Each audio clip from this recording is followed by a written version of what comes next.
إذا مفكرين إنه مندي الدجاج ما بينجح إلا بالمطاعم بتكونوا كتير غلطانين. واليوم رح شارككن سفرتي الثالثة برمضان واللي رح يكون بطلة مندي دجاج.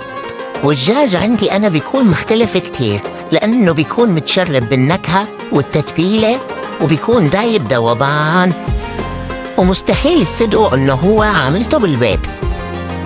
وبعد ما تبلت الدجاج بالتتبيلة الخرافية هلأ صار وقت نحط الرز على النار بعد ما كمان كنت مسوية التتبيلة تبعت الرز وعلى نار هادية، وبعدها طبعا مندخنه هو والدجاج.